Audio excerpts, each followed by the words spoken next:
Listo.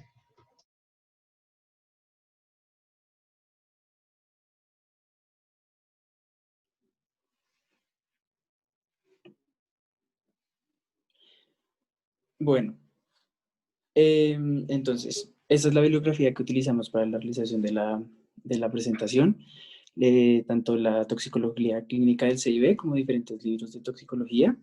Además, utilizamos los recursos que nos brindó el Simposio de Residentes de Toxicología, que fue realizado hace poco.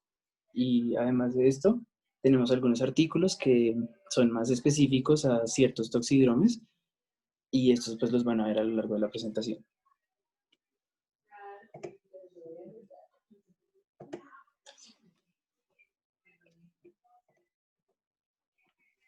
Bueno, como tal en la tabla de contenido, pues vamos a hablar inicialmente qué es un toxidrome, vamos a hablar de su importancia, porque para un médico general debe ser un trabajo bien reconocido,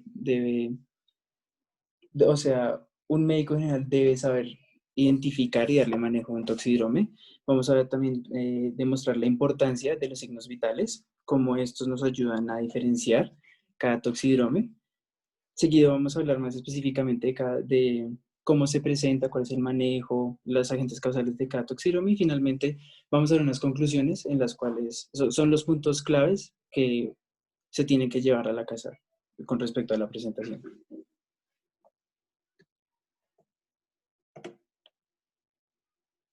Bueno, entonces, como tal, ¿qué es un toxidrome?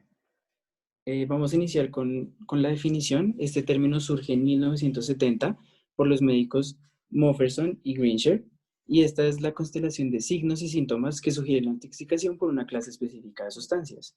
Entonces, cómo una sustancia va a interactuar con el organismo y va a generar ciertos signos y síntomas y manifestaciones en órganos diana que nos van a sugerir la intoxicación por una sustancia.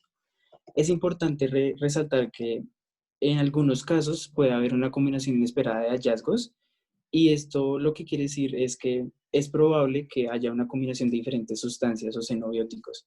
Entonces, digamos, en la práctica clínica es común revisar un paciente que tenga múltiples sustancias y puede presentar una combinación de hallazgos.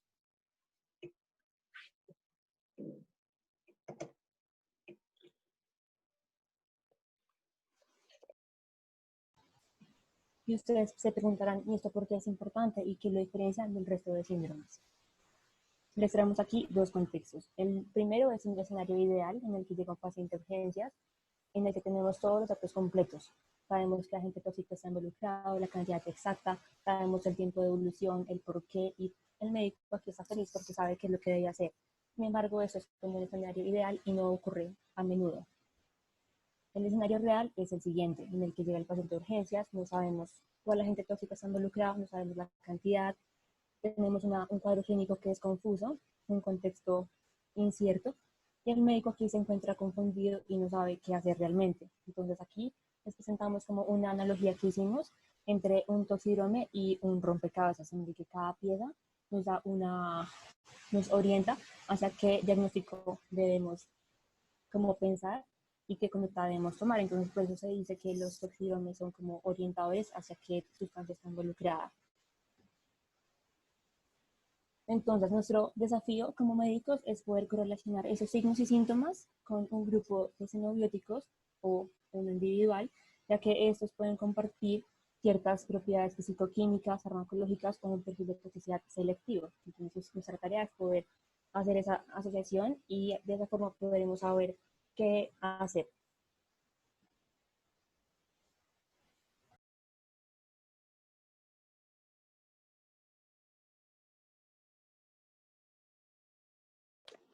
Bueno, ahora con respecto a ya que sabemos que los signos vitales van a ser muy importantes en la determinación de ciertos síndromes tóxicos, entonces ahora vamos a hablar cómo se pueden evidenciar las alteraciones en estos signos, también cuáles son los mecanismos por los cuales estas alteraciones se producen, y finalmente vamos a resaltar cómo debe ser la aproximación con respecto a estos síndromes y a estos signos para realizar un buen examen físico. En primer lugar, vamos a hablar de la tensión arterial. En este caso se pueden presentar dos alteraciones, la hipotensión que va a ser la disminución de la resistencia vascular, que puede ser producida por la disminución de la resistencia vascular periférica, también puede ser producida por la disminución de la contractilidad cardíaca, también por la generación de arritmias o por la depresión del volumen intravascular. La otra alteración presente puede ser la hipertensión, que puede ser causada por una hiperactividad del sistema nervioso simpático, un aumento de la contractibilidad cardíaca y un aumento de la resistencia vascular periférica. Con respecto a la frecuencia cardíaca, pues vamos a entender que, vamos a saber que este signo vital es el resultado del balance entre el tono simpático y parasimpático.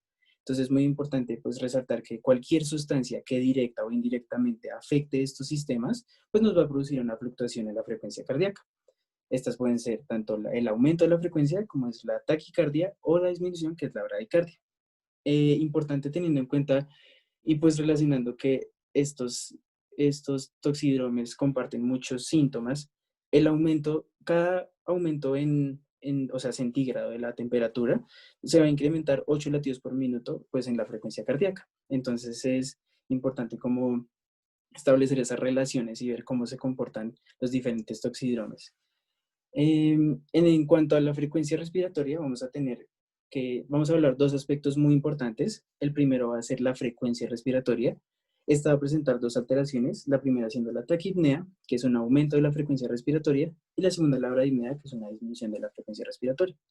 El segundo aspecto a evaluar va a ser los cambios del volumen corriente, que esto se puede presentar por una hiperemnea o una hiperventilación, que va a ser el aumento del volumen corriente, y la hipoventilación, que va a ser la disminución del volumen corriente. Hacer la diferencia entre estas dos alteraciones es muy importante debido a que hay algunas sustancias que pueden producir estos toxidromes que pueden afectar el volumen corriente, sin embargo, no pueden alterar la frecuencia respiratoria. Entonces, un médico debe ser capaz de poder diferenciar estos dos componentes y evaluarlos cada uno individualmente. También debemos hacer evaluación de la temperatura, eso nos toma mucho tiempo y es una información muy importante. Podemos tener como dos respuestas. Una en la que la temperatura es mayor a 38 grados, que le llama hipertermia, puede provocar rabdomiólisis, falla renal y en general un mal pronóstico para el paciente. Y en el otro caso en el que es una temperatura menor a 35 grados, se le llama hipertermia, y esto puede alterar el metabolismo de muchos xenobióticos y produciendo una demora en los efectos toxicológicos. El estado mental abarca grandes síntomas, desde depresión del estado de conciencia, puede llegar a convulsiones, coma, puede ser afectado directamente por la sustancia o indirectamente por los efectos que esta genere. Aquí pusimos como dos datos importantes que aunque no son signos vitales, pero los debemos considerar como tal. La auscultación abdominal, casi pues los médicos lo realizan en las consultas y esa nos da información crucial para tomar una decisión al respecto. Y la inspección de pupilas también nos da información que nos puede orientar hacia cuál toxidrome es cada uno.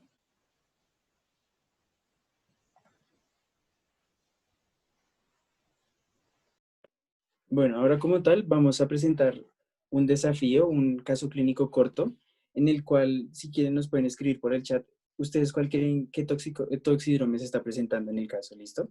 Entonces en el primer caso se visita a un hombre de 23 años, su madre lo lleva a urgencias porque está agitado, camina de un lado para otro, está inquieto y emocionalmente angustiado, con habla rápida. Niega el consumo de drogas o alcohol, pero le preocupa la presencia de la policía. Su examen de la cabeza a pies está traumático, pero suda y está nervioso.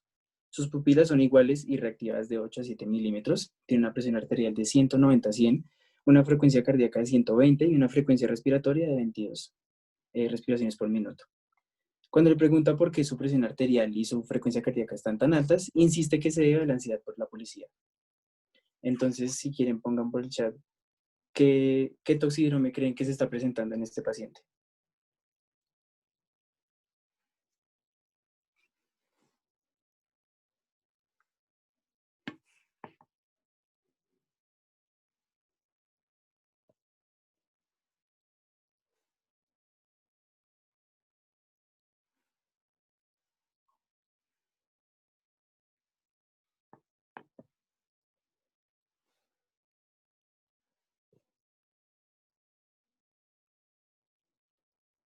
Bueno, si quieren, vamos a seguir.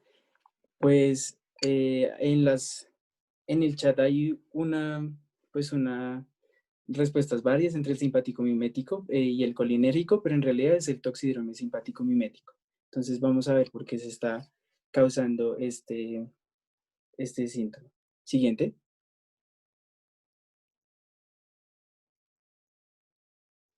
Siguiente.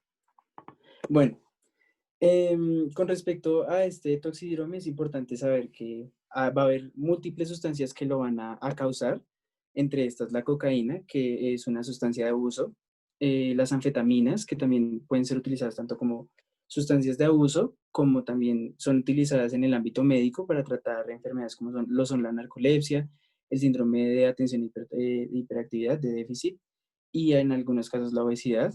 También se pueden se pueden producir por descongestionantes, como lo va a ser la efedrina, las metilxantinas y los agonistas beta-adrenérgicos.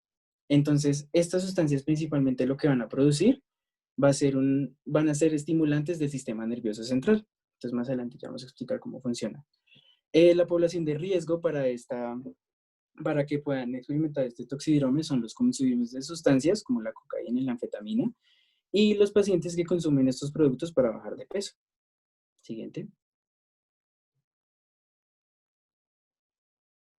Bueno, entonces, como tal, para hablar cómo se produce este toxidrome, primeramente es muy importante hacer un recorderis con respecto al sistema nervioso simpático. Entonces, este sistema nervioso simpático pues hace parte del sistema nervioso autonómico y este es el que está encargado de permitir que el cuerpo aproveche al máximo sus recursos y aumente sus probabilidades de supervivencia en situaciones amenazantes o que requieran un desafío. Pues no, por esta razón se le conoce como el que activa la lucha o la huida, ¿cierto? Este sistema se encuentra tónicamente activo para mantener la función en los órganos diana. Digamos, no es que se activen solo en estas circunstancias, sino que está tónicamente activo pues, para conservar las funciones orgánicas. Esta división simpática, la división simpática se va a encontrar toracolumbar, diferente a la parasimpática, que más adelante la vamos a ver. Está compuesto por una red de ganglios, una red ganglionar que va a estar paralela a la médula espinal y va a estar dividida en una neurona preganglionar y postganglionar. La neurona postganglional pues va a ser la que va a ir al órgano diana, va a producir los efectos del sistema nervioso simpático y esta va a estar regulada por los neurotransmisores que van a ser las catecolaminas. Entre estos vamos a encontrar lo que es la dopamina, la noradrenalina y la adrenalina. Rápidamente, la dopamina es pues, un neurotransmisor que desempeña un papel fundamental en la coordinación de movimientos corporales, la motivación, en la recompensa. Eso explica también muchos los mecanismos de la adicción y el esfuerzo. Estas va a estar principalmente encontrada encefálicamente en el cuerpo estriado y va a recibir aferencias de la sustancia negra. Por otro lado, tenemos la noradrenalina, que es un neurotransmisor que se va a encontrar principalmente en el en el locus ceruleus, perdón, y esta va a tener distintas aferencias al encéfalo anterior. Esta va a estar involucrada en las funciones del sueño y vigilia, la atención y la conducta alimentaria. Finalmente tenemos la adrenalina. Este neurotransmisor va a estar menos presente comparado a las otras catecolaminas en el sistema nervioso central. Sin embargo, esta va a tener muchas de sus acciones van a ser por medio de los receptores alfa y beta y va a estar en predominio periférico. Pues aquí vemos en las fotos y también en las tablas algunas de las manifestaciones que causa este sistema simpático, como lo va a ser la dilatación pupilar o la midriasis en el ojo, la vasoconstricción pues en los vasos sanguíneos, el aumento de la frecuencia cardíaca y del volumen sistólico en el corazón, la dilatación bronquial, entre otros. Siguiente.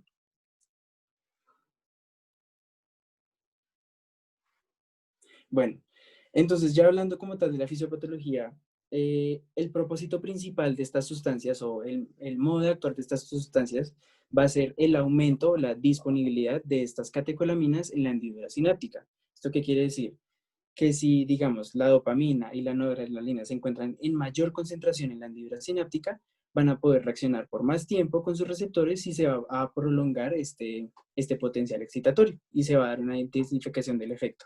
Entonces, si vemos el ejemplo de la dopamina, esta sustancia lo que va a hacer es bloquear el transportador de dopamina, transportador de dopamina. Este transportador se va a encontrar en la neurona presináptica y este va a ser el encargado de la recaptación. Después de su funcionamiento en la hendidura sináptica, la dopamina y la noradrenalina normalmente se van a recaptar, van a ingresar a la neurona presináptica. Sin embargo, la dopamina va a actuar como un bloqueador de este transportador, lo que va a permitir que se aumente su disponibilidad en la neurona sináptica y va a potenciar el efecto. Lo mismo ocurre con la anfetamina, porque también es un bloqueador de este transportador de la recaptación. Sin embargo, la anfetamina también va a tener funciones en las que va a entrar a la neurona presináptica y va a causar la estimulación de la liberación de dopamina y de noradrenalina de las vesículas al citosol y posteriormente a la hendidura sináptica. Entonces, todas estas, pues lo que va a potenciar el efecto excitatorio. Entonces, la fisiopatología es el aumento de la disponibilidad de estas dos catecolaminas. Siguiente.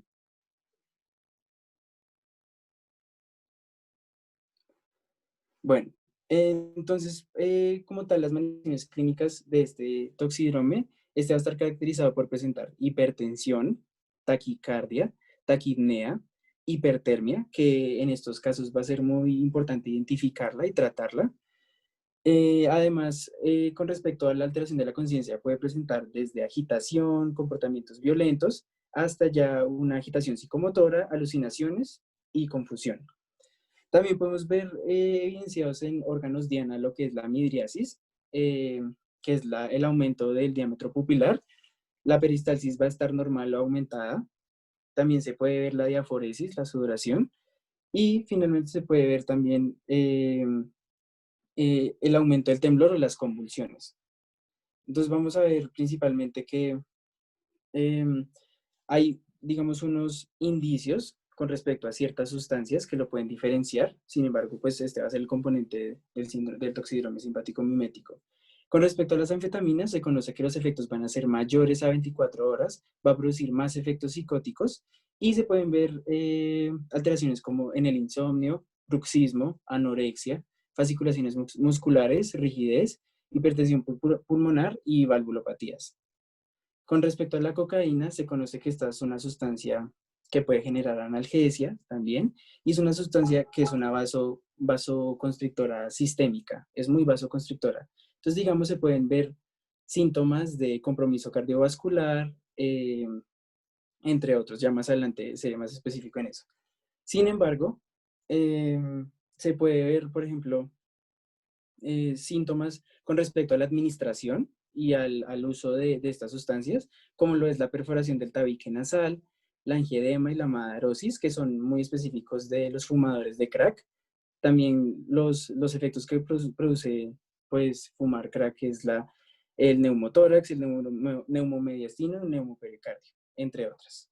Siguiente.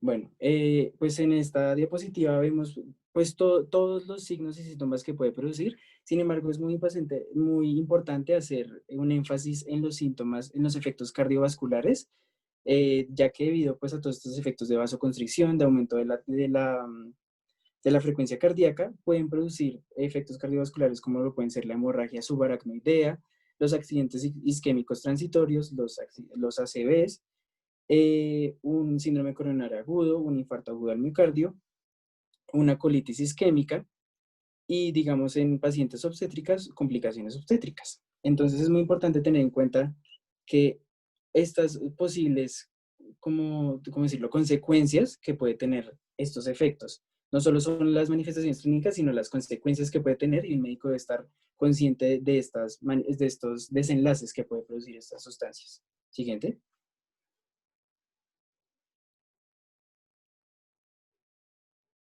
Bueno,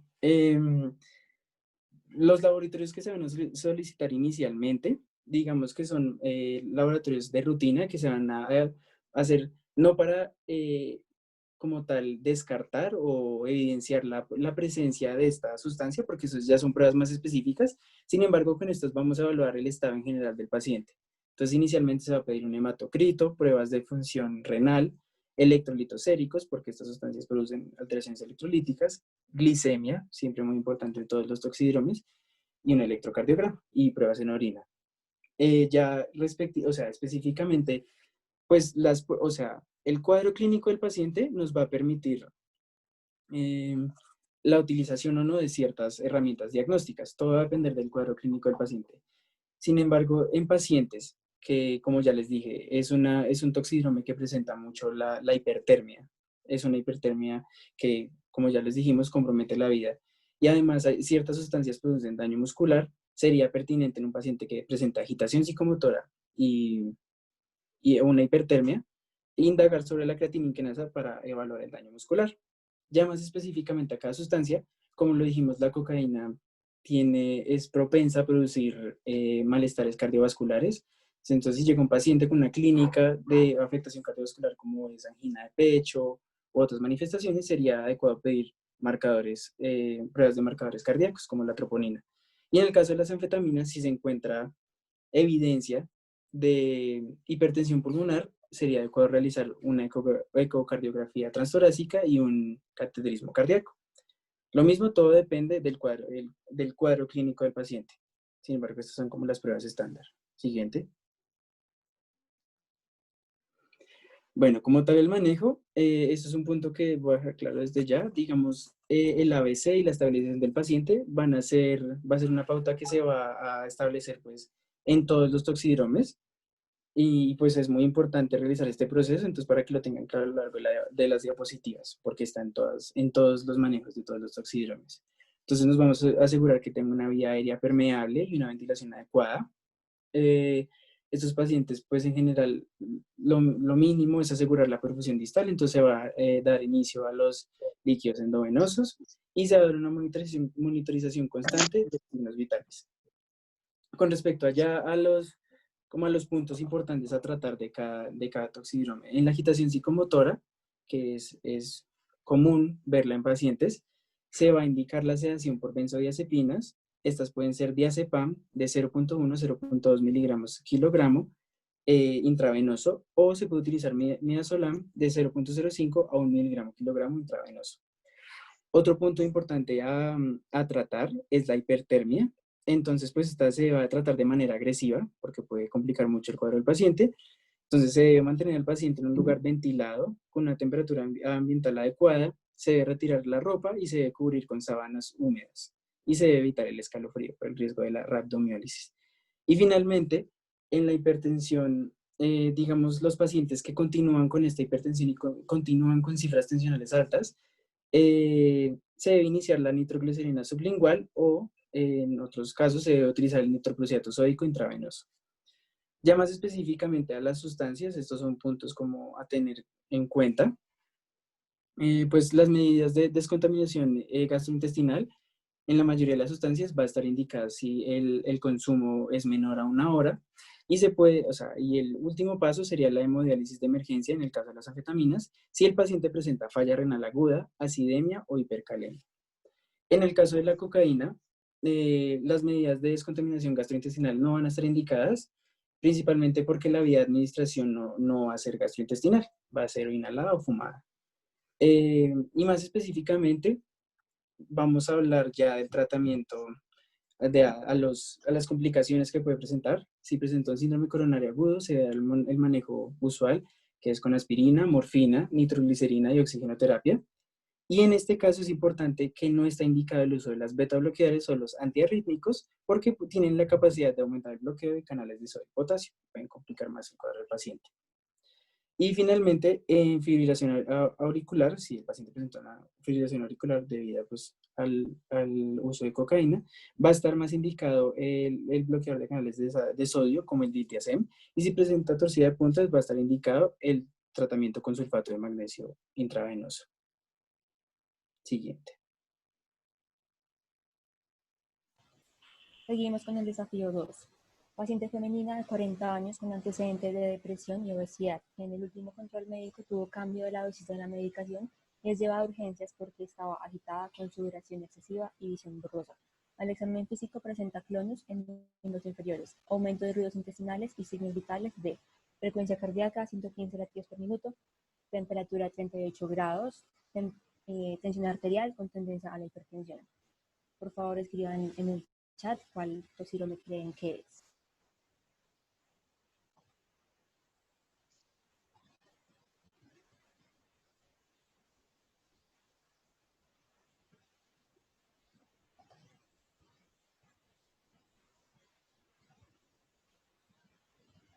Bueno, hasta ahora vamos simpático mimético, serotoninérgico. ¿Alguien más quiere comentar? Serotoninérgico, sí. Muy bien, efectivamente, este es el toxidrome serotoninérgico. Entonces, este toxidrome puede ser causado, bueno, de la población de riesgo son personas con abuso de sustancias, que usen sustancias de abuso, pacientes con comorbilidades psiquiátricas o pacientes polimedicados. Lo que debemos saber sobre la serotonina es el 5-hidroxitriptamina, es un neurotransmisor monoamínico que se deriva bioquímicamente del triptófano. Lo podemos encontrar a nivel central y a nivel periférico. A nivel central lo encontramos en las células de los núcleos del RAFE ubicadas en la línea media del tronco encefálico. Esa es la principal fuente de 5-HT a nivel central. Sus funciones incluyen la modulación de la atención, la cognición, el comportamiento, la memoria, la termorregulación, también en funciones cognitivas. Y a nivel periférico, el principal lugar es a nivel gastrointestinal.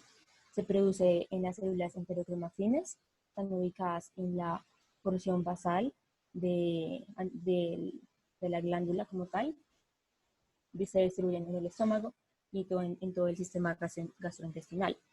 Y tiene funciones como regular la motilidad gastrointestinal, la contracción uterina, la vasoconstricción y la broncoconstricción, y también promueve la agregación plaquetaria.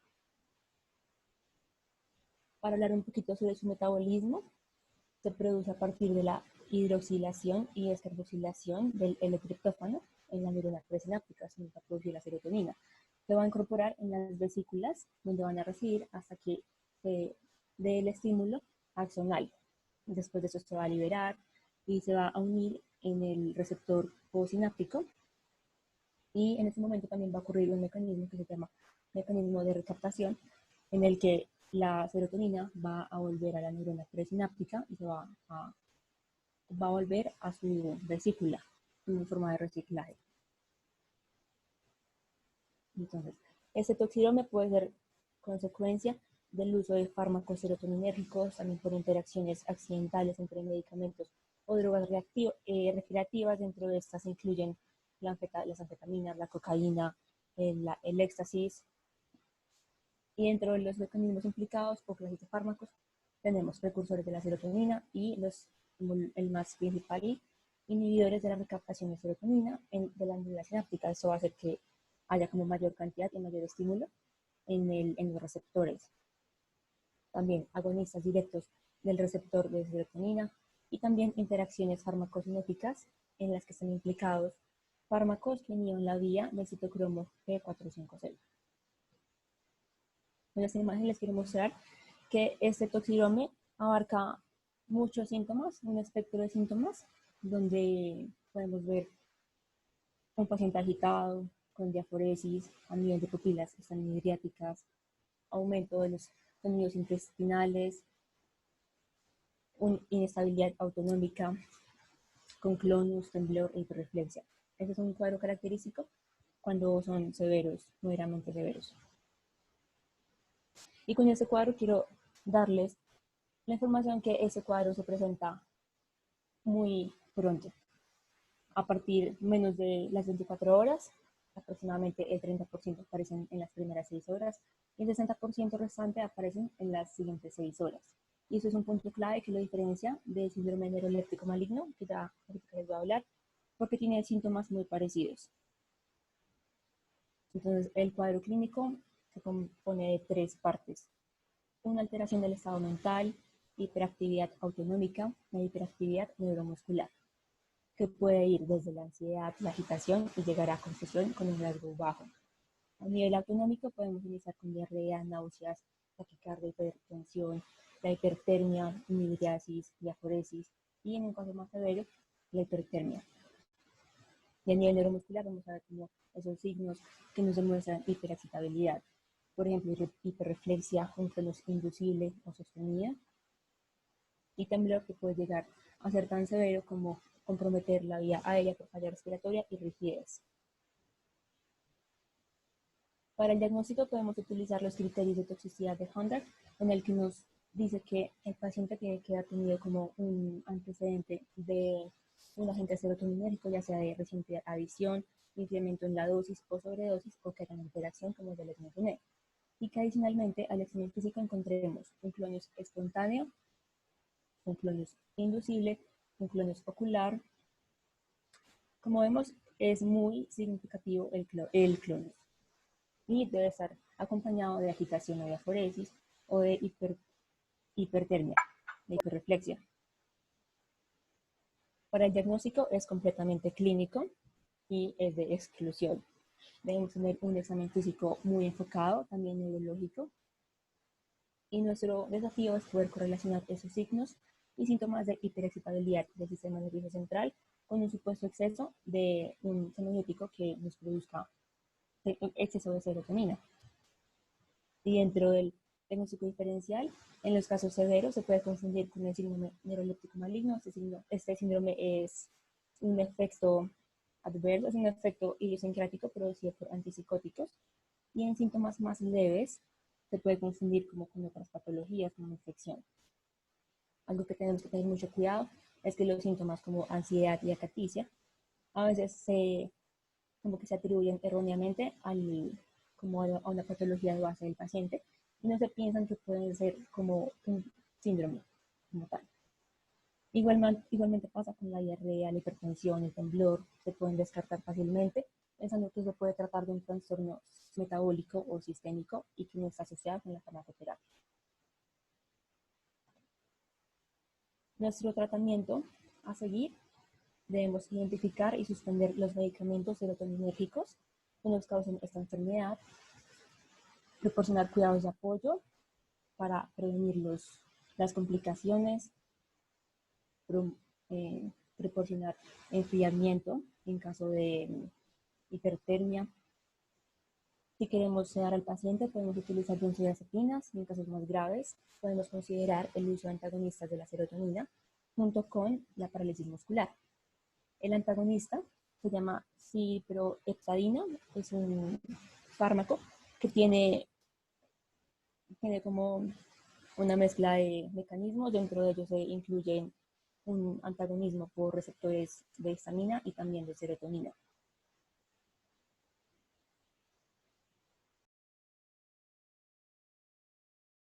Bueno, ahora vamos a hablar del desafío 3. Rápidamente, esto es un paciente masculino de 35 años que es llevado a urgencias por la policía al ser detenido mientras manejaba. Es claro que está intoxicado, se balancea en su lugar con dificultad para hablar. El paciente no tiene ninguna queja actual específica y se distrae demasiado para responder cualquier pregunta sobre su condición médica. El paciente niega el consumo de alcohol y solo quiere irse a casa. Su examen secundario es atraumático y tiene las pupilas en punto medio, presenta nistagmo pero no tiene aliento alcohólico y está somnoliento. Tiene una presión arterial de 170, una frecuencia cardíaca de 62 y una frecuencia respiratoria de 11 respiraciones por minuto. Su glicemia es de 102 y su habla es arrastrada y su marcha es atáxica. Entonces, si quieren, traten de adivinar a qué clase de toxidromia nos estamos enfrentando. Este caso es un poco complicado.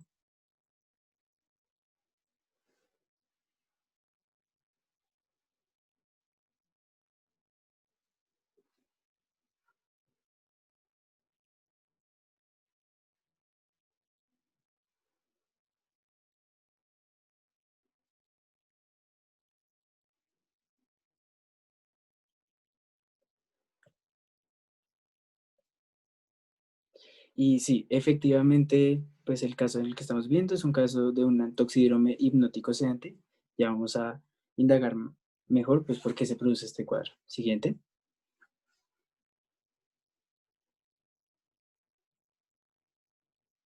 Siguiente. Bueno, como tal, los agentes causales de este toxidrome va a haber múltiples sustancias, sin embargo, unas de las más utilizadas van a ser medicamentos hipnóticos sedantes, como lo van a ser los barbitúricos y las benzodiazepinas. Los barbitúricos son los medicamentos que ya no están tanto en uso debido pues a sus múltiples efectos adversos y las benzodiazepinas van a estar utilizadas principalmente en trastornos psiquiátricos como la ansiedad. Y pues seguidamente el etanol es una sustancia de abusos, la sustancia de abuso más prevalente, cercana a la nicotina. Y estas sustancias van a actuar como depresoras del sistema nervioso central. Las poblaciones de riesgo van a ser los pacientes que sufren pues abuso o adicción a estos fármacos, van a tener tratamientos de corto a largo plazo con ellos o pacientes con intentos suicidas. Siguiente.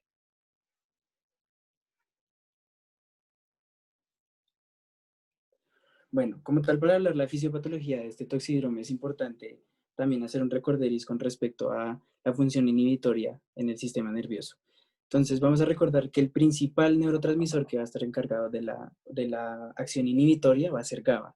Y este va a actuar por medio de receptores GABAérgicos. En este caso nos vamos a centrar principalmente en GABA-A, el cual pues GABA va a ser un agonista, va a activar el receptor y este va a permitir la entrada de cloro a la neurona posináptica. Esto va a producir una hiperpolarización de la célula y pues va a producir una activación de las funciones celulares. Entonces, esta es la fisiología normal, GABA actuando como un inhibidor de la potencial de acción, por así decirlo.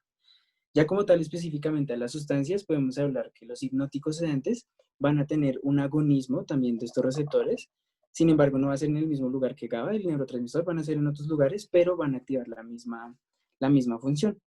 Es importante pues resaltar que tienen el mismo mecanismo de acción, sin embargo, los barbitúricos van a prolongar el tiempo de apertura de los canales de cloro, mientras que las benzodiazepinas van a incrementar la frecuencia de apertura. Van a tener algunas diferencias, pero su accionar va a ser el mismo, la entrada de cloro y la hiperpolarización celular. Por el otro lado tenemos al alcohol, al etanol. Esta sustancia no va a tener un neurotransmisor, un receptor específico en el cuerpo, en el sistema nervioso. Sin embargo,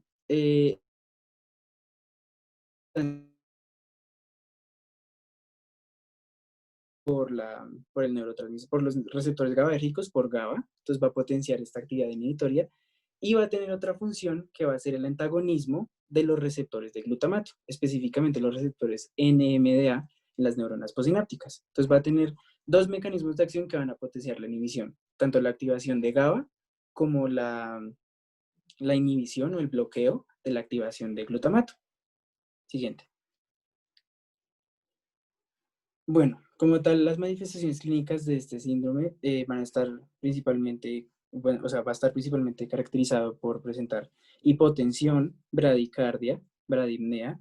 En cuanto a la temperatura, puede ser muy fluctuante, puede presentar tanto hipotensión como, hipotermia como hipertermia.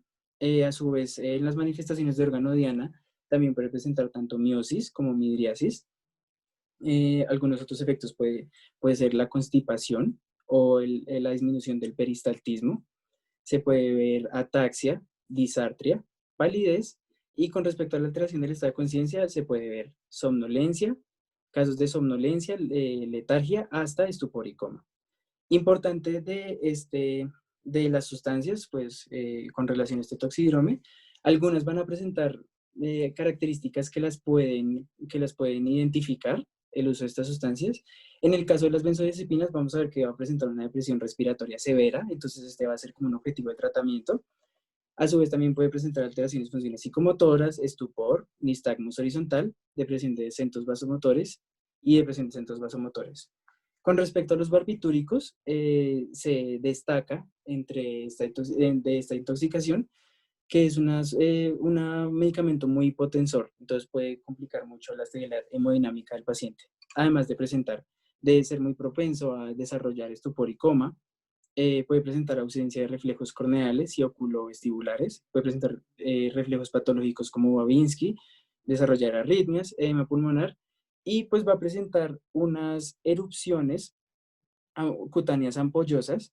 Específicamente, estas se van a presentar en el área interdigital o también se pueden presentar en rodillas o tobillos y pues van a ser muy características de este medicamento.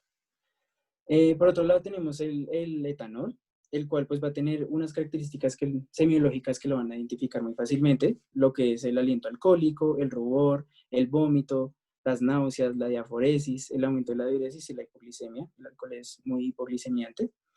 Sin embargo, pues, o sea, dependiendo de la dosis del alcohol, se puede presentar diferentes manifestaciones. Entonces, en dosis moderadas se presenta, pues, como ya sabemos, la taquicardia, la desinhibición del comportamiento, el aumento de la sociabilidad, la irritabilidad, agresividad, desorientación. Sin embargo, ya en una intoxicación severa, ya se van a ver los compromisos como similares al toxidrome, que va a ser el compromiso de la vía aérea, incontinencia urinaria y fecal, va a presentar inestabilidad hemodinámica, incoordinación muscular y puede llegar a casos de estupor y coma. Siguiente.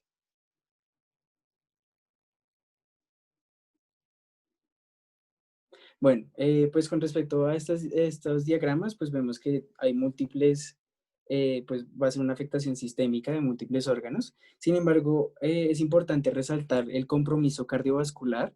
Este se va a dar por la depresión de los centros vasomotores, la disminución de la descarga simpática del sistema nervioso autonómico y la disminución de la contractilidad cardíaca y la vasodilatación, que todo esto va a dar un estado de hipotensión que nos puede causar pues una estabilidad hemodinámica grave en el paciente y pues va a ser también uno de los objetivos de tratamiento. Siguiente. Bueno, en el caso, pues al abordar este paciente, digamos, se pueden presentar diferentes condiciones. En el caso en el que el paciente llegue en un estado comatoso y no haya una historia clara, pues siempre se deben solicitar exámenes de rutina como los electrolitos, además se deben solicitar enzimas hepáticas, test de función tiroidea, pruebas de función renal, glicemia, análisis de gases arteriales y pues otros estudios. Esto con el objetivo pues además de no identificar como tal la sustancia, sino identificar qué puede estar causando la sustancia o las diferentes complicaciones que pueden estar desarrollando este cuadro de alteración de la conciencia. Ya más adelante vamos a hablar de los diagnósticos diferenciales. Bueno, entonces, además de estas pruebas, se puede tomar el hematocrito, se puede tomar un electrocardiograma y específicamente para una intoxicación con alcohol, se puede pedir pruebas, digamos, que van a evaluar si hay complicaciones en diferentes sistemas. Digamos, se puede pedir la lipasa si se sospecha el riesgo de una pancreatitis. Si en los gases arteriales el paciente sale con una acidosis metabólica, se deben pedir las cetonas para establecer, y el lactato sérico para establecer el grado del paciente. Y pues diferentes pruebas como la coagulación, estudios de imágenes si se sospecha un accidente, un trauma. Pero eso, como ya lo dije, va a depender del cuadro del paciente, específicamente del cuadro del paciente. Siguiente. Bueno, antes de hablar del manejo, es importante hablar del diagnóstico diferencial. Es importante porque en este tipo de intoxicación, o bueno, esta manifestación de alteración del estado de conciencia, pues múltiples situaciones o patologías pueden causar una depresión del estado de conciencia. No solo son las intoxicaciones. Entre ellas puede ser un trauma de cráneo, una hipoxia, una hipercapnia, una hipoglicemia, hipotermia, hipotiroidismo, entre otras. Entonces, siempre cuando se presenta un paciente con alteración del estado de la conciencia, se deben mirar otras causas. Bueno, como tal para el manejo, inicialmente pues se debe dar el monitoreo, se debe dar una monitorización constante de signos vitales, establecer el ABC y una monitorización cardíaca por el compromiso cardiovascular que tienen estas sustancias. Para los hipnóticos sedantes, para los barbitúricos y las benzodiazepinas, la piedra angular del tratamiento va a ser la vía aérea y la respiración. O sea, la terapia respiratoria junto a un soporte respiratorio y mantener la vía aérea permeable va a ser, o sea, el objetivo del tratamiento, porque esto es uno de los signos vitales y las complicaciones más comunes de estas. Y finalmente, pues la inestabilidad hemodinámica que causa todas estas sustancias se puede iniciar con la expansión del volumen por medio de líquidos endovenosos. Eh, y si el paciente no responde a líquidos, se puede considerar los vasopresores. Ya específicamente a las sustancias, podemos dar unos tips como muy importantes.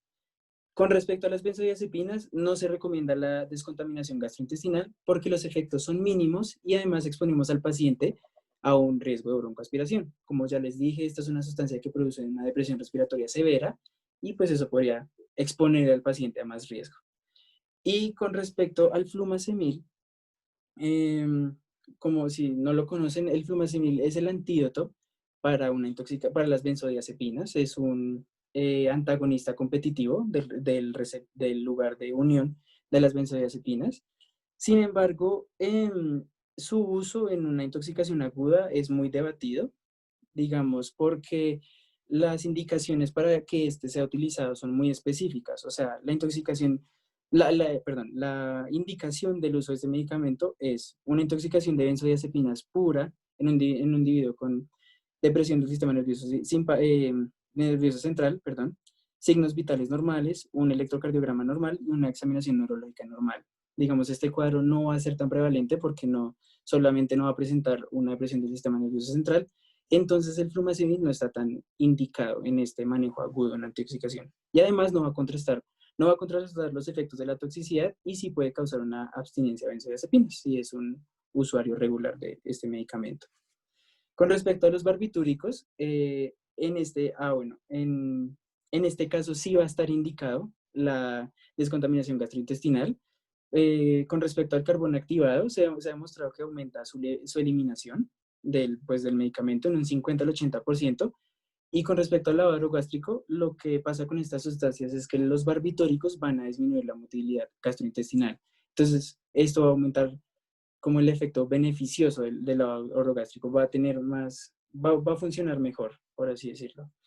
Y esta ya es una indicación pues muy específica, y esta es que una hemodiálisis se puede considerar en un paciente que tenga una intoxicación masiva por fenobarbital y pues que requiera tiempos de intubación prolongados.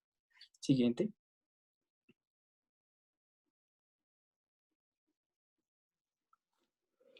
Bueno, y ya pues con respecto a la intoxicación por etanol, lo mismo, se debe instaurar el ABC, la estabilización inicial, el soporte vital básico y la monitorización. En estos casos es muy común encontrar traumas, entonces si se sospecha un trauma, sería pertinente la inmovilización cervical. En este caso, la descontaminación gastrointestinal no está tan indicada debido a que el alcohol es una sustancia que tiene una absorción muy rápida, entonces no tendría un mayor efecto. Como ya lo habíamos dicho con el otro manejo, si se presenta alteración del estado de conciencia, siempre se deben realizar pruebas para descartar patologías reversibles, como son la hipoxia, la hipoglicemia y la intoxicación por opioides. Un paciente que tenga una intoxicación por etanol y presenta agitación psicomotora, la reducción debe ser tanto física como química. Sin embargo, en estos casos, al realizar la reducción química, se debe tener cuidado, pues porque los medicamentos utilizados para este caso, para la reducción química, son las benzodiazepinas, pero estas comparten un efecto sinérgico en la depresión del sistema nervioso con el alcohol. Entonces, no es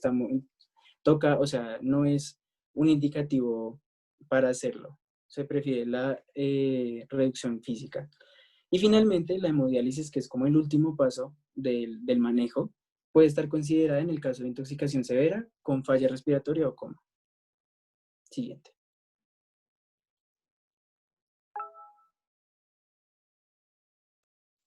Desafío 4.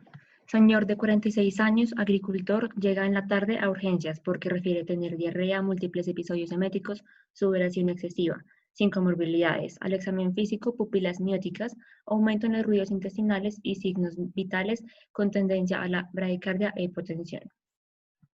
Escriban, por favor, cuál toxidrome creen que es.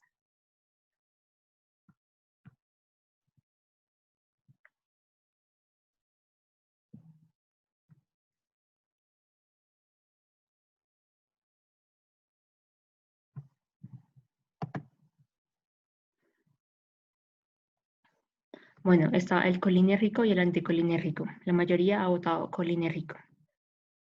Y sí, es lo correcto.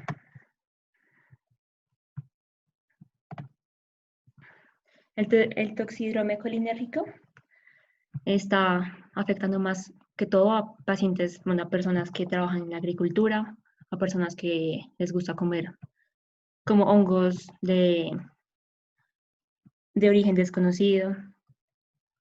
Lo que debemos saber sobre la acetilcolina. La acetilcolina es un neurotransmisor que actúa sobre el sistema nervioso central y sistema nervioso autonómico a través de los receptores muscarínicos y también actúa en la unión neuromuscular a través de los receptores nicotínicos. La acetilcolina se sintetiza dentro del citosol de la neurona presináptica a partir de la acetilcoenzima A y la colina, por medio de la enzima colina acetiltransferasa. Tenemos una enzima en todo este proceso de neurotransmisión que se llama acetilcolinesterasa. Es muy importante, esta enzima está en la hendidura sináptica y su función es degradar la acetilcolina y de esta forma se va a disminuir su concentración y también la acción sobre los receptores. Eso es lo que les acabé de contar y en este caso es como el mecanismo que ocurre en la intoxicación por organofosforados, que es como uno de los agentes causales. Lo que ocurre acá es que el organofosforado se va a unir a la acetilcolinesterasa y entonces ella no va a poder actuar, no va a poder degradar la acetilcolina y la acetilcolina se va a acumular excesivamente y va a producir una estimulación excesiva en los receptores. Entonces, se va a producir todos los síntomas colinérgicos, pero muy excesivamente. En este cuadro les quiero mostrar que las drogas colinérgicas o colinamiméticas pueden ser de acción directa o indirecta. Las que son de acción directa es porque actúan directamente en los receptores muscarínicos y nicotínicos. Y las de acción indirecta es porque actúan como por la vía de la acetilcolinesterasa indirectamente. Tenemos los organofosforados, que son de acción prolongada, por lo que les decía que hacen una unión irreversible con la acetilcolinesterasa, y los carbamatos, que son de una acción intermedia a larga, terminan en neostigmina. Tenemos agentes como plaguicidas, carbamatos, inhibidores de la acetilcolinesterasa, gases nerviosos, hongos clitocibe e inocibe, síndrome de retiro de anticolinérgicos como la quetiapina y la difeniramina. Bueno, en este cuadro, en esta imagen les muestro que el sistema nervioso autónomo se divide en dos. En el simpático, como ya lo mencionó anteriormente Pablo, en el que su función es de lucha y huida, mientras que en el parasimpático prevalecen funciones como el reposo y como toda esa generación de secreciones. Tenemos receptores muscarínicos, M1, M2, M3, M4 y M5, están distribuidos en los órganos para llevar a cabo las funciones. Entonces, a nivel central prevalece principalmente M1. En las pupilas tenemos M3 pues para contraerlas como tal.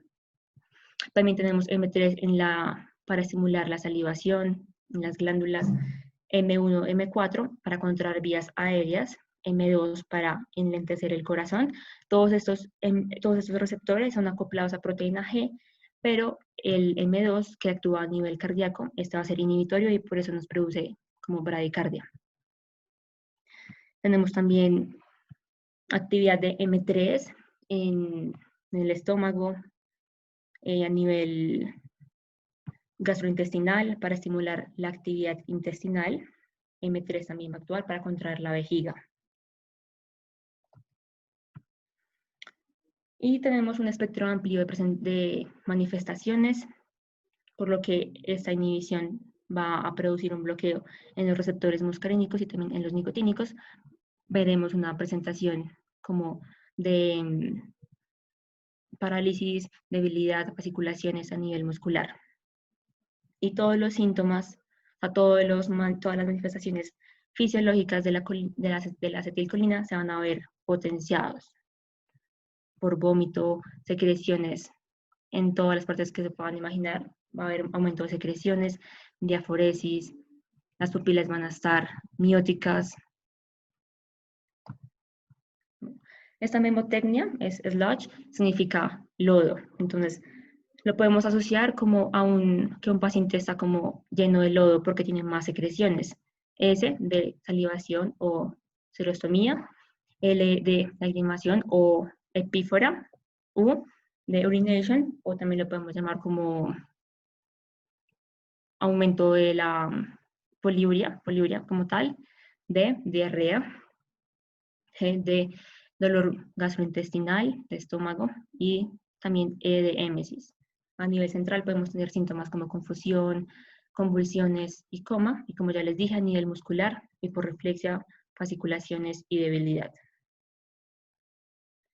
Este toxidrome puede ser colinérgico de tipo mixto, tipo nicotínico o tipo muscarínico. El nicotínico, como va a haber una sobreestimulación de los receptores nicotínicos a nivel del sistema, a nivel de la unión neuromuscular, nos va a producir síntomas que ya les dije, fasciculaciones.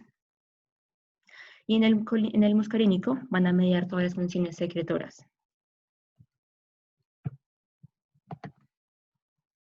La conducta a seguir es la siguiente. En formas leves, debemos interrumpir el agente infractor y cuidados de apoyo para prevenir que lleguemos a un estadio más severo y prevenir también las complicaciones.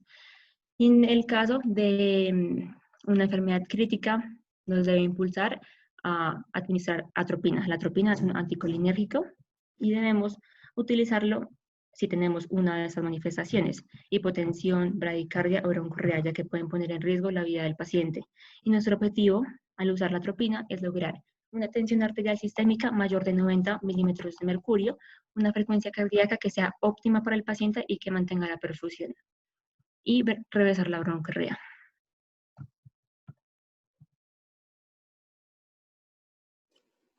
Bueno, ahora vamos a presentar este desafío. En visita domiciliaria se encuentra un paciente masculino de 53 años en cama, roncando suavemente.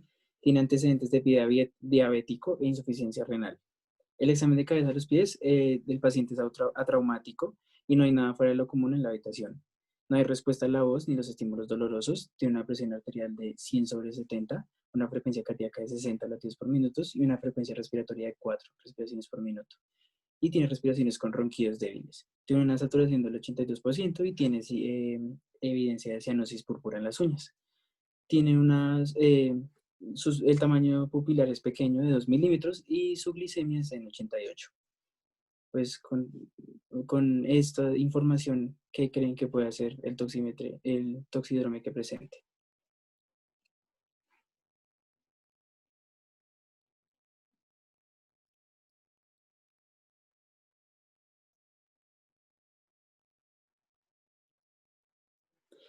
Ok, sí, efectivamente es un toxidromio opioide. Hay ciertas características que pues lo hacen, digamos, evidente. Sin embargo, ya más adelante lo voy a explicar. Siguiente.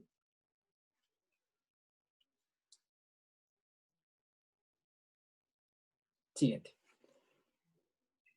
Bueno, como tal para el toxidrome opioide, este va a estar pues originado, su agente causal va a ser el opio y los derivados del opio. El opio es un extracto obtenido de la planta Papavera somniferum, la que vemos en la imagen, y pues esta sustancia, el opio, ha sido utilizada a lo largo del tiempo por sus efectos analgésicos, siempre ha sido un modulador del dolor, y también pues se conoce su componente, pues su potencial de abuso por sus propiedades psicoactivas. Con respecto al opio, este tiene dos clasificaciones, se puede dividir en dos clasificaciones. Una es el opiáceo, que son las sustancias que están derivadas directamente del opio. En ellas podemos encontrar lo que es la morfina y la codeína. Y los opioides, que van a ser sustancias o xenobióticos que van a ser capaces de producir efectos parecidos al opio o pueden reaccionar con los receptores. No van a derivar directamente, pero pueden causar los mismos efectos, las mismas manifestaciones o efectos, o pueden actuar con los receptores. Estos también se pueden subclasificar en semisintéticos, como lo va a ser la heroína, la oxicodona, los sintéticos, como la mepiridina y la metadona, o los naturales, como la nociceptina, orfanina o las endorfinas. Las poblaciones de riesgo en las que podemos evidenciar como una prevalencia de este toxidrome son los pacientes que presentan abuso o adicción a los opioides, los pacientes que tienen tratamientos de corto o largo plazo con ellos, o los pacientes con intenciones suicidas. Con respecto, pues, a esto es como una viñeta como explicatoria, es decir, que el narcótico, o sea, el término narcótico son sustancias o xenobióticos que inducen somnolencia. Sin embargo, ahorita en la actualidad se utiliza para indicar sustancias psicoactivas ilícitas. Siguiente. Bueno, ya para entender bien la fisiopatología, cómo funcionan pues estas sustancias, es importante tener unos conocimientos previos, ¿no? Entonces vamos a explicar lo que es el sistema opioide endógeno, y estos van a ser la suma de los receptores y los ligandos a estos receptores, donde la interacción entre estos va a explicar los efectos tanto terapéuticos como tóxicos. Entonces, lo que quiere decir ahí es este sistema va a ser, pues, se va a ver expresado en la relación entre los ligandos, los opioides y los opiáceos, y su interacción con sus respectivos receptores. Entonces, antes de hablar específicamente de cada receptor, vamos a hablar que cada receptor tiene una distribución distinta, tanto en el sistema nervioso central como en la periferia. En la periferia me refiero a las terminaciones nerviosas que van a estar en diferentes tejidos. Esto porque es importante, porque los mecanismos por los cuales o las manifestaciones que va a tener estas sustancias van a depender en dónde se encuentra la ubicación de este receptor, si es presináptico, como nos sale la imagen, presináptico o posináptico, y también la ubicación general en el sistema nervioso. Bueno, como un recorderis, brevemente, Estos receptores van a ser receptores membranales acoplados a proteína G inhibitorios que van a tener como acción la disminución de la capacidad de la AMP para producir AMP cíclico, y estos van a cerrar los canales de calcio. Esto es muy importante. Van a cerrar los canales de calcio que van a reducir las señales para la liberación de neurotransmisores. Va a evitar la liberación de neurotransmisores y además va a abrir los canales de potasio que van a producir una hiperpolarización neuronal y va a reducir la actividad celular. Pues en conjunto estos dos mecanismos lo que van a hacer es inhibir el potencial de acción. Van a tener efectos inhibitorios. Ya específicamente hablando de los receptores, van a haber tres principalmente. Va a estar el MIU, el receptor MIU, que ese va a ser el sitio de unión a la morfina. En este tipo de receptor vamos a encontrar dos subtipos de receptores. Va a estar el MIU1, que va a ser responsable de la analgesia supraespinal o cerebral, y pues también va a estar encargado de la euforia generalizada, de la euforia generada. Con respecto al receptor MIU2, este va a ser responsable de la analgesia a nivel espinal, y este también va a producir la depresión respiratoria. Esto va a ser muy importante, pues porque esto nos va a explicar las manifestaciones clínicas. Importante recordar que la localización de estos receptores pues, en el cuerpo van a estar en los centros del cerebro involucrados en la analgesia, como son la sustancia gris periaqueductal, el núcleo del Rapé y el tálamo medial.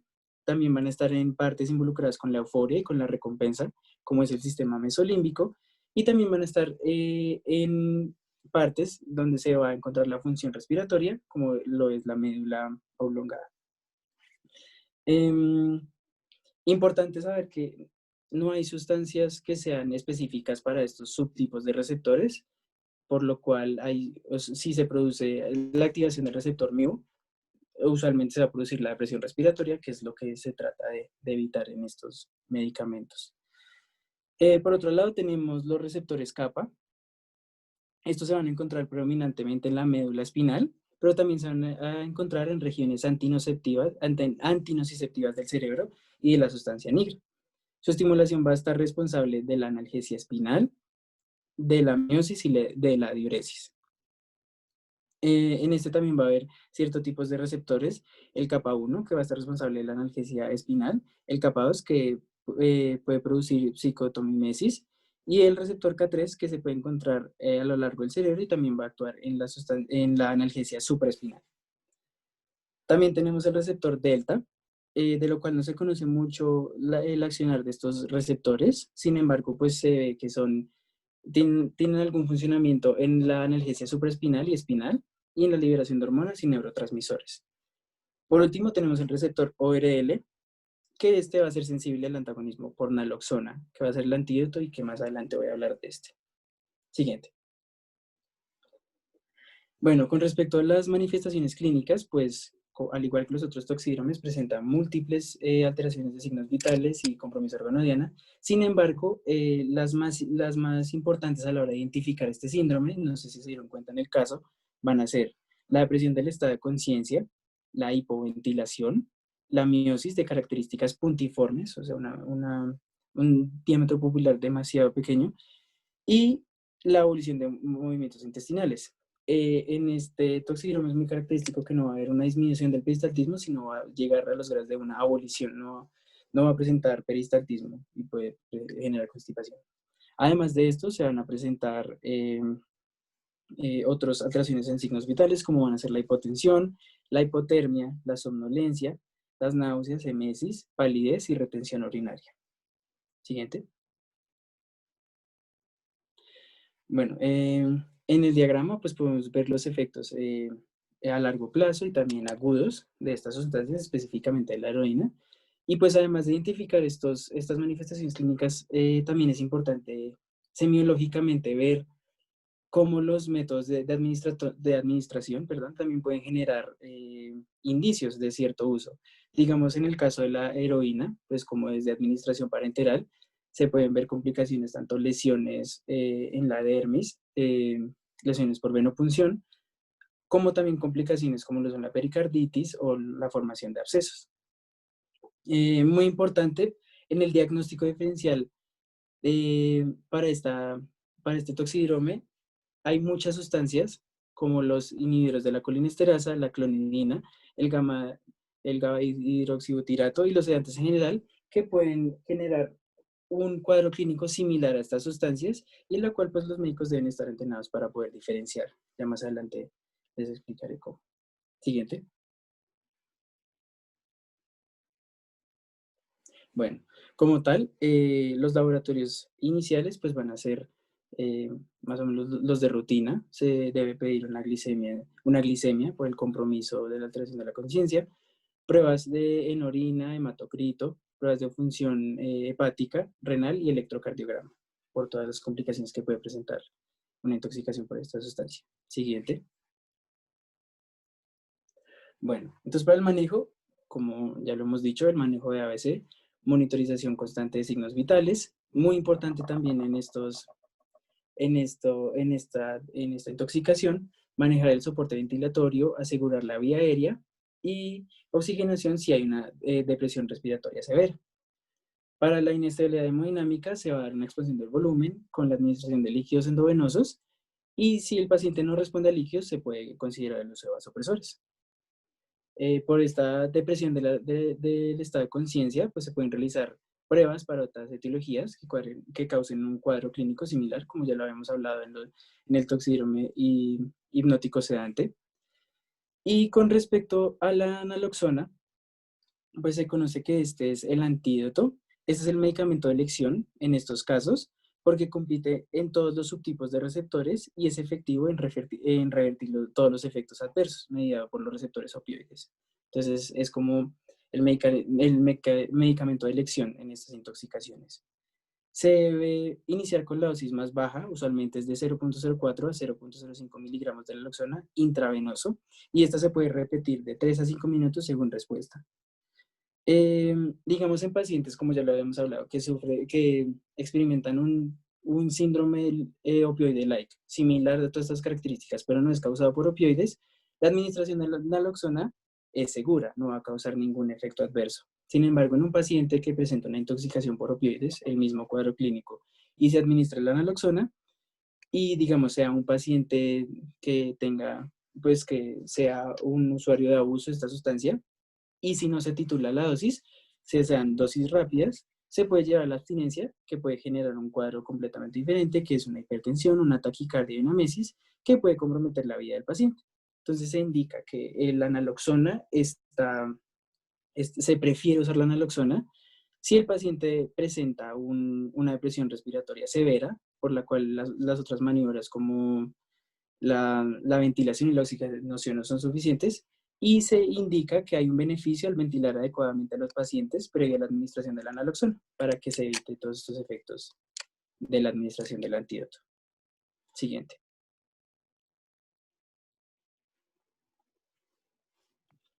Por último, el desafío 6. Señora de 70 años es llevada a urgencias. Tomó un medicamento desconocido, la paciente está despierta pero no responde a las preguntas. Parece que puede estar alucinando porque no mantiene la mirada fija. Ella se retuerce con sacudidas mioclónicas ocasionales. Al examen físico, pupilas dilatadas, 8 milímetros y piel enrojecida, caliente, sensación febril subjetivamente. Membranas mucosas secas, presión arterial 170, frecuencia cardíaca 100 latidos por minuto, 120 y frecuencia respiratoria 8 por minuto. Saturación de oxígeno 92. ¿Cuál creen que es?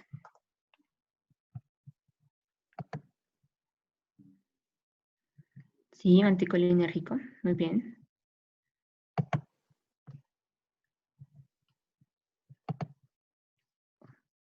Este toxidrome es de los más frecuentes, afecta a la población adulta mayor y también a pacientes polimedicados.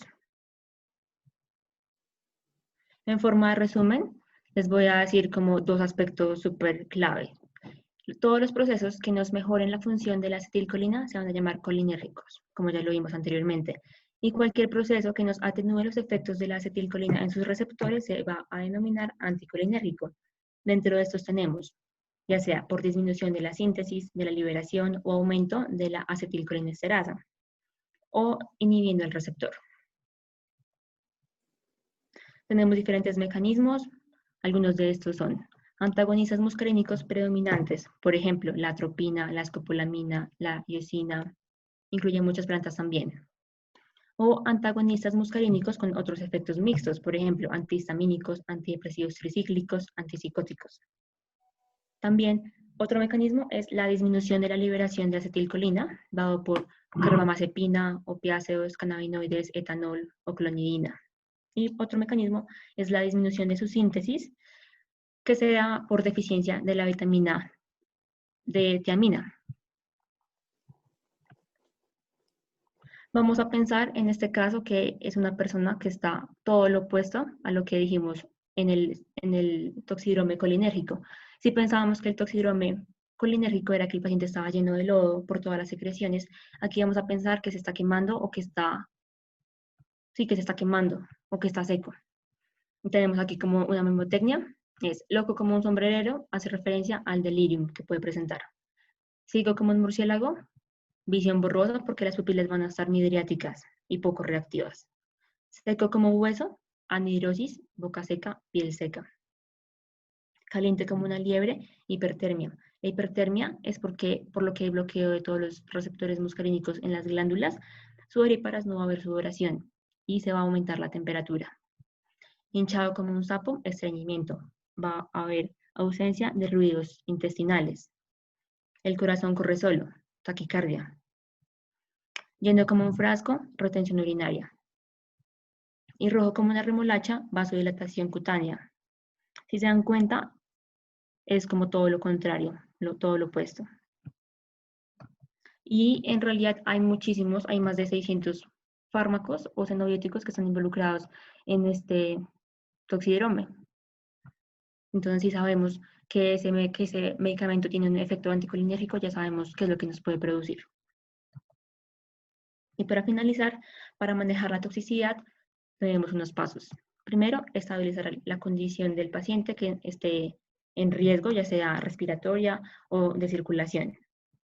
Hay un tratamiento específico disponible en casos en los que el bicarbonato, en los que haya prolongación del QRS, que lo vamos a ver en el electrocardiograma. Este hallazgo va a ser con un valor mayor de 100 milisegundos y está indicado el uso de bicarbonato de sodio, ya que nos va a disminuir la penetración tisular del tóxico y aumentar la diuresis. Si hay delirium hiperactivo, está recomendado el uso de benzodiazepinas. Si hay hipertermia, el enfriamiento y no usar antihipiréticos. Si el paciente está despierto y cooperativo, se puede considerar el carbón activado, siempre teniendo en cuenta el tiempo que haya pasado después de la ingestión. Debe ser menor a 1 hora para poderlo utilizar. Sin embargo, en casos severos, también podemos utilizar la fisostigmina. Ese es un antídoto que es disponible y él actúa a través de la inhibición de la enzima acetilcolinesterasa de la hendidura sináptica, y con esto se va a aumentar la acetilcolina en la sinapsis y va a permitir la competencia con los receptores muscarínicos que habían sido inhibidos.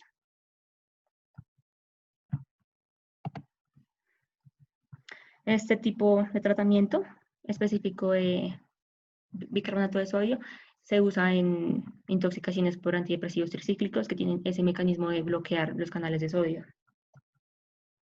Y para concluir, tenemos que un toxidrome se hace un diagnóstico completamente clínico, por eso debemos poder crear todas esas habilidades para ver lo que muchos médicos a veces no ven.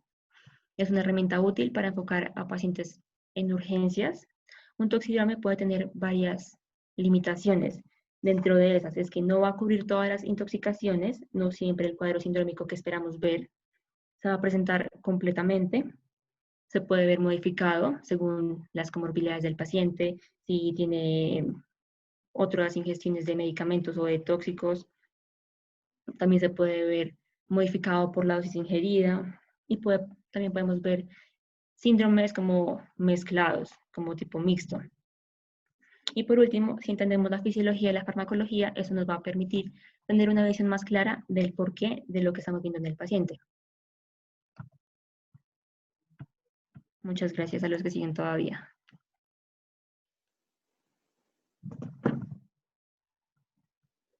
¿Tienen preguntas? Las pueden dejar en el chat.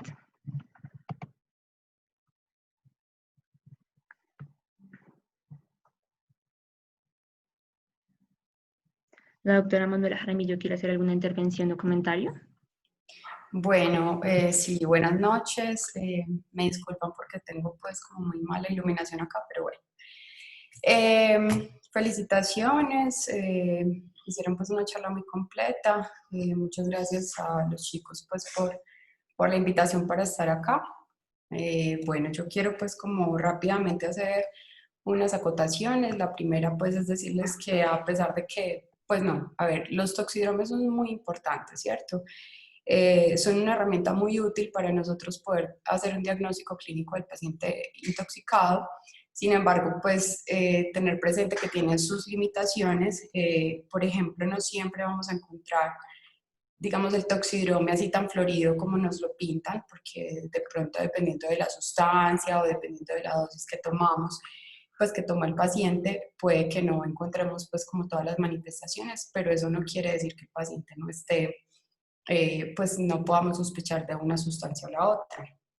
Lo otro es tener en cuenta que el paciente, pues lo decían ustedes, no siempre hay un escenario ideal en el cual el paciente solo se tomó una sustancia, sino que en muchos casos hay una combinación de dos o más sustancias, que eso también puede hacer que el toxidrome pues nos muestre unos síntomas de una cosa o de la otra. Bueno, y lo otro es también, pues a pesar de que tenemos unas cosas muy puntuales que revisamos en los toxidromes, ¿cierto? Los signos vitales, la temperatura, el estado mental, pupilas, la parte intestinal. Sin embargo, pues como que no dejemos que eso sea lo único que nos llame la atención, sino que hay muchas otras cosas que tenemos que evaluar al paciente de manera completa, porque hay muchas otras cosas que nos pueden hacer sospechar que un paciente pueda tener pues alguna sustancia relacionada. Por ejemplo, mirar si hay otro tipo de lesiones en piel, si hay otro tipo de lesiones en los órganos de los sentidos, en nariz, pues en ojos, si hay estigmas de consumo de algún tipo de sustancia psicoactiva, bueno, olores, otro tipo de cosas que también tenemos que estar pendientes y revisar pues como cuidadosamente. Quisiera que me dijeran si me están escuchando bien. Sí, doctora, perfecto. Listo. Bueno, así como para aclarar unas cosas puntuales, hablaban de la contraindicación de betabloqueadores en cocaína, ¿sí? La real, pues digamos como la explicación de esto es que cuando nosotros tenemos la cocaína ahí ejerciendo su acción sobre los receptores alfa y sobre los receptores beta, cuando nosotros ponemos un beta bloqueador para contrarrestar la hipertensión en el paciente, entonces vamos a bloquear esos receptores beta y toda la sustancia que tenemos disponible pues se va a ir a pegar en los receptores alfa que van a ser los que están disponibles, ¿cierto? Entonces eso puede llevar pues a efectos también taquicardia, mayor hipertensión y otros efectos que pueden ser deletéreos en este tipo de intoxicaciones. Entonces eso es como lo que explica por qué los beta bloqueadores estarían contraindicados en una intoxicación por cocaína. Otra de las aclaraciones es, no sé si escuché mal, pero dijeron que la dosis de benzodiazepinas en toxidrome simpático mimético era de 1 miligramo por kilo. ¿Escuché mal o eso fue? Creo que fue Juanita. Chicos. Juanita, Pablo. Bueno, el caso es que, digamos que el manejo pues en el simpático mimético, cuando necesitamos, requerimos poner benzodiazepinas, las más recomendadas son midazolam o diazepam porque funcionan un poco más rápido. Sin embargo, pues la dosis es, si estamos hablando de midazolam, 1 o 2 miligramos más o menos, de diazepam 5 a 10 miligramos intravenosos. Esas dosis se pueden repetir dependiendo pues de la necesidad, ¿cierto?, que tengamos con el paciente. Sin embargo, ya pues en casos muy extremos se llegarían a necesitar esas dosis tan altas de 1 miligramo por kilo. También hay que evaluar muy bien a qué tipo de pacientes se la estamos administrando, ¿cierto? Que no vayamos pues ya a generar pues otro tipo de intoxicaciones en el paciente. Entonces, manejar dosis más bajas en el paciente, pues sobre todo de manera inicial. Y ya uno va titulando de acuerdo a la respuesta. Otra pues, intervención que quería hacer era sobre el manejo del flumazenil y la descontaminación gástrica en la intoxicación por benzodiazepinas. Realmente no es que estén contraindicados, ¿cierto? Sino que sí tienen unas indicaciones muy específicas. Perdón. Claramente, pues en estos casos lo más importante es el mantenimiento de la vía aérea del paciente, porque eso puede ser, pues, digamos, una de las cosas que puede llevar a que el paciente se nos muera. Sin embargo, pues la descontaminación podría realizarse. Hay que pues, tener presente que sí, lo que decía, creo que era Pablo, que hay que mirar, pues hay que tener el paciente con la vía aérea pues, adecuada antes de uno empezar a ponerle la descontaminación. Eso pasa en todas las intoxicaciones. Si nosotros tenemos un paciente con una depresión del sistema nervioso central, tenemos que asegurar esa vía aérea para evitar que el paciente se vaya a broncoaspirar sobre todo y pues terminar haciendo un daño deletérea a nivel pulmonar. Pero realmente pues no es que esté como contraindicado. Y el flumazenil, pues Pablo lo decía, tiene unas indicaciones muy específicas y también tiene unas contraindicaciones muy específicas. Entonces, en el caso del paciente que tenga un antecedente de epilepsia o convulsión o este tratamiento anticonvulsivante, en el caso del paciente que haya tomado antidepresivos tricíclicos es súper importante porque puede potenciar pues más como arritmias. Pacientes que tengan crónicamente uso por benzodiazepinas, por ejemplo, que consuman crónicamente, bien sea porque la usan pues como en caso de sedación o que la usen como droga de abuso, en esos pacientes podríamos llevar al paciente a un síndrome de abstinencia que puede ser grave, ¿cierto? Lo decía también Pablo, hay que mirar que el paciente no esté hipotenso, que no esté hipóxico. Entonces, las indicaciones realmente son muy puntuales, tienen muchas contraindicaciones, entonces no es que esté completamente contraindicado, más bien no tienen pues como un uso rutinario. Y ya pues por último, en la última parte pues con respecto a los anticolinérgicos, ese uso de la fisostigmina pues realmente no está como muy, digamos, no es muy disponible pues la fisostigmina en nuestro medio. Y con respecto al bicarbonato de sodio, me pareció escuchar que dijeron que era pues como para aumentar la diuresis del tóxico. Realmente los casos en los cuales necesitamos pues el bicarbonato de sodio para eliminar pues, lo que llamamos la alcalosis urinaria, la trampa iónica, realmente es en casos muy específicos, ¿cierto? Y en anticolinéricos pues no tanto, la fisostigmina tampoco es que la tengamos muy disponible y puede acarrear muchos efectos adversos también, ¿listo? Esos son pues como los comentarios que tenía para hacerles. De todas formas, a los chicos trabajaron muy duro en la charla, veo que pues investigaron bastante y bueno, muchas gracias a todos por la invitación y por estar aquí presentes. Muchas gracias, doctora. En el chat hay una pregunta. Es la siguiente. En la intoxicación por cocaína, ¿cuál es la temperatura a la que se busca llegar con los métodos de enfriamiento? No, listo. No hay pues como una temperatura que uno diga pues como que es la ideal, pues realmente es llevar al paciente a una temperatura pues que sea en el rango normal que nosotros llevamos, ¿cierto? Pues la idea es tampoco tratar de bajar, pues no vamos a buscar 36, 35 grados centígrados. Si tenemos al paciente ya en 38, 37,7, incluso puede cercano a los 38, ya podemos suspender pues como el enfriamiento porque también podemos llevar a que el paciente ya pues, los escalofríos que le pueden dar pues cierto, el titireteo, no sé cómo decirlo, que les puede dar, pues también puede ser contraproducente. ¿Puedo hacer una pregunta subsecuente súper rápida? Claro.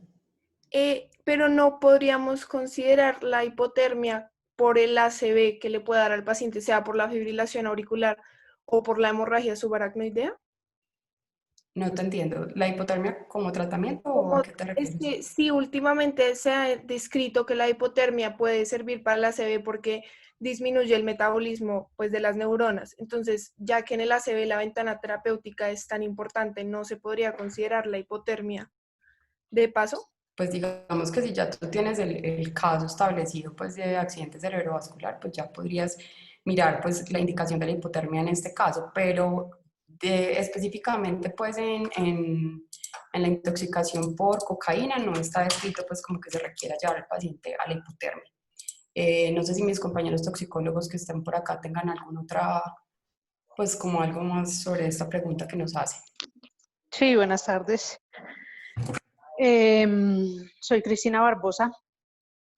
¿Cómo estás, Manuela? Y buenas tardes al grupo y a los participantes. Con respecto a tu pregunta, doctora, de la hipotermia terapéutica, debes tener en cuenta lo siguiente. Una cosa es la indicación de hipotermia terapéutica como maniobra 1A en neuroprotectora en pacientes post-reanimación, y otra cuando se está hablando del evento cerebrovascular. Recuerda que en estos eventos el paciente de hecho no siempre hace fibrilación auricular en las intoxicaciones por sustancias como la cocaína, hay otro tipo de arritmias, y las hemorragias que pueden presentar los pacientes no solamente están asociadas al uso de cocaína, sino algunos de sus contaminantes como levamisol.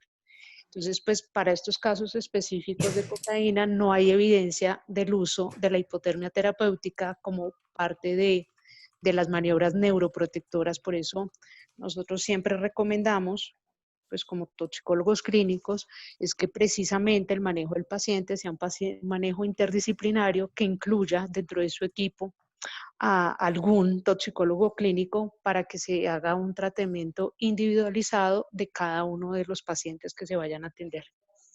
Y no sé si con eso pues te aclaramos tu duda. Sí, señora, muchas gracias. Bueno, gracias. Bueno, no sé si hay alguna otra duda, si Juanita o Pablo quieren hacer algún eh, otro comentario.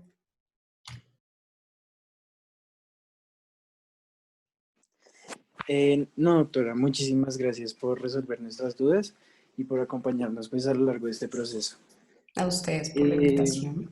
Y para finalizar, también darle pues muchísimas gracias a todos, a los miembros externos, los miembros activos que participan en estas charlas, también a la doctora María Cristina Barbosa por participar.